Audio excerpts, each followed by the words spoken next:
On R&B reviews, Jake Gyllenhaal plays an Air Force pilot who finds himself on a strange and bizarre new mission in Duncan Jones' new science fiction film, Source Code.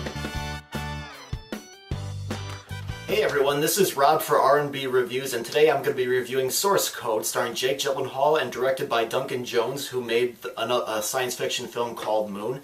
And it's about a former pilot in Afghanistan who wakes up and finds himself on a train in Chicago talking to a woman he has never met before. It turns out that on that train there was a bomb that exploded, and Jake Gyllenhaal finds himself in a simulator, and his new mission is to try and find the bomber so that another attack can be prevented.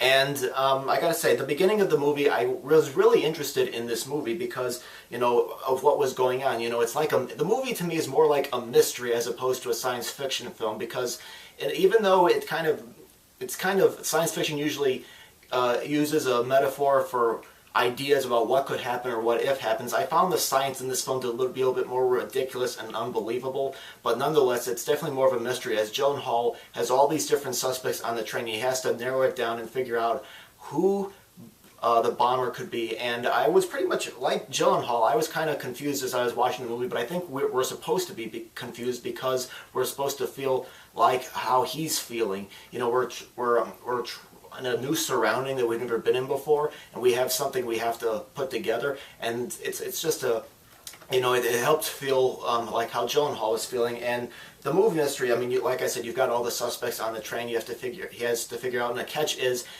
what happened was they took the last 8 minutes from one of the victims from the train that died. Everybody died on the train, and it got inserted into Gyllenhaal's memory. So basically, he has 8 minutes every single time to try and find out who the bomber is. I think for some people this might sound repetitive, especially when he has to keep going back between the train and going back to the simulator when he's talking to some of the people, like Vera Miranda as the person that works for the program.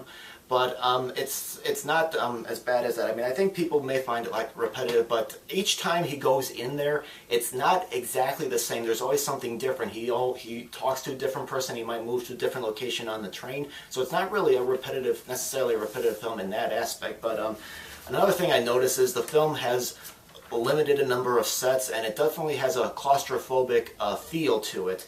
And I think that's especially in Gyllenhaal's little simulation compartment. It kind of reminded me a bit about Duncan Jones' previous film, Moon, because, it also kind of had a claustrophobic feel to it, because there was mainly one set, which was the moon base, and on occasion the character played by Sam Rockwell would go out onto the moon, but it was mostly set in a limited number of space, and it helped create a sort of claustrophobic feel to it.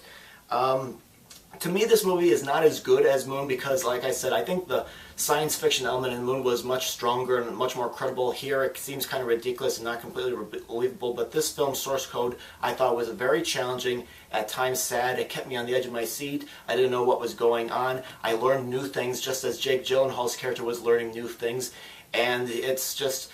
There's a lot of people that are complaining nowadays that movies aren't really good anymore because they're mostly remakes, reboots, and stuff. Well, I challenge these people to check out Source Code. It's not necessarily a great movie, but it's definitely challenging, and and I gotta admit, when I left the movie theater, I was still thinking about this movie, what I saw, and still trying to put all the pieces together. So it's definitely a movie that has kind of stayed with me much more than some of the other movies that I have seen lately, like Limitless. Like that movie I snuffed, and that movie had a challenging premise, but it just felt like there was action scenes and fights. This one, I think it definitely has a challenging premise. It stays challenging. It does give you the opportunity to think about what's going on as you're watching it, and it gives you the chance to interpret for yourself what stuff means in this movie. So I give Source Code a see it in theaters verdict, and I hope people check this movie out, because I think it is definitely different, and probably one of my of the movies that I've seen so far, this is definitely one that I think it's definitely worth checking out. So